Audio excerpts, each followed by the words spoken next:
베트남이 중국과의 친선 경기에서 2대0으로 완패하며 베트남 축구팬들의 격앙된 목소리가 커지고 있습니다. 트루시에 감독에게 지휘봉을 맡긴 지 8개월이 다 되었지만 오히려 실력이 퇴보한다는 지적이 커지고 있는 것인데요. 트루시에 감독은 경기 후 이에 적극 반박하고 나섰습니다. 트루시에 감독은 다렌 스타디움에서 열린 경기 후 기자회견에서 우리는 졌다. 이 결과에 실망했다고 말했습니다. 베트남은 전반전에는 매우 좋은 경기를 펼쳤습니다. 하지만 이후 선수들의 체력이 다소 떨어졌습니다. V리그가 8월에 종료되었고 선수들은 지난 2달 동안 거의 경기를 하지 않았기 때문에 이는 놀라운 일이 아닙니다. 아직은 훈련 단계로 다음 시즌을 준비하고 있다고 말했습니다. 원정 경기에서 전반전 베트남은 트루시에 감독의 절제된 플레이와 세밀한 컨트롤 덕분에 공 점유율 65%를 이뤄낸 것을 성과로 보고 있습니다.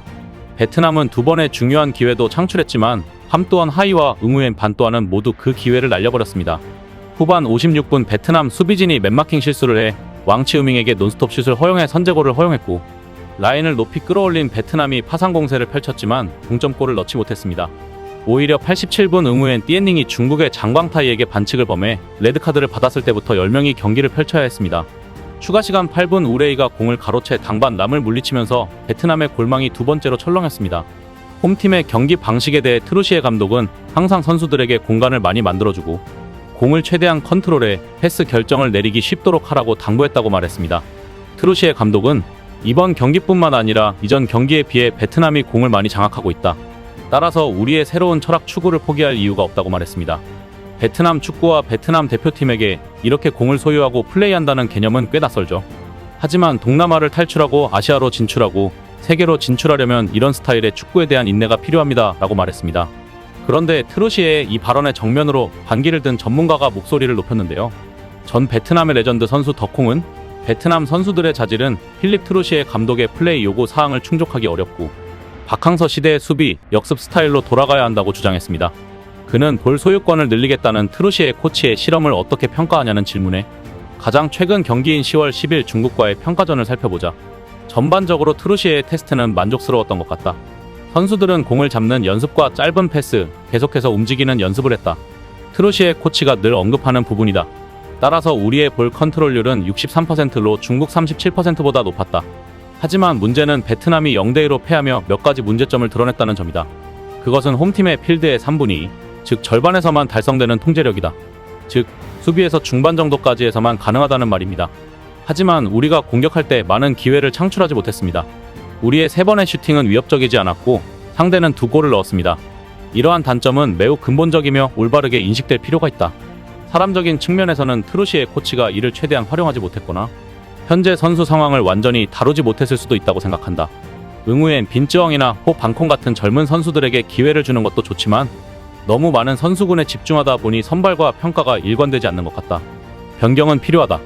하지만 그렇다고 해서 국가 선수권에서 최고의 활약을 펼친 선수들조차 무시해야 한다는 뜻은 아니다. 트루시에 감독이 선발한 일부 선수들은 박항서 전 감독의 조사 결과와 비교할 수는 없더라도 기회를 받아들일 준비가 되어 있지 않은 것 같다고 말했습니다. 이후로 베트남은 한국, 우즈베키스탄과 경기를 치르게 되는데요.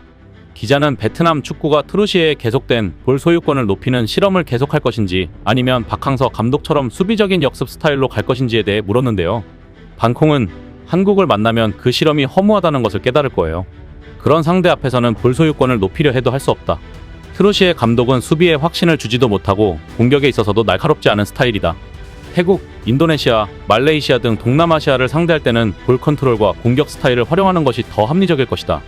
하지만 한국이나 우즈벡은 우리보다 레벨이나 모든 면에서 나은 상대들이다. 상대에 따라 적절한 플레이 스타일을 선택해야 할 것이다.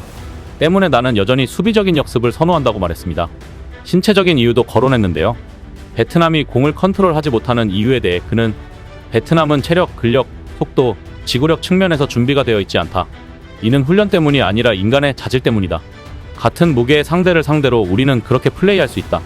하지만 동아시아, 서아시아, 유럽을 상대할 때 베트남 선수들은 키가 작고 가벼우며 힘과 스피드도 떨어지며 유연성과 짧은 스피드만 뛰어나 컨트롤이 어렵다.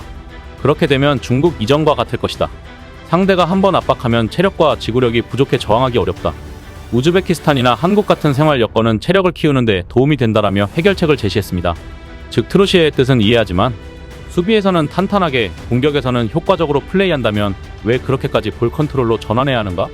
강한 상대를 상대할 때는 고정된 스타일을 고수하는 것이 아니라 그에 맞는 플레이 스타일을 선택하는 것이 중요하다고 강조했습니다.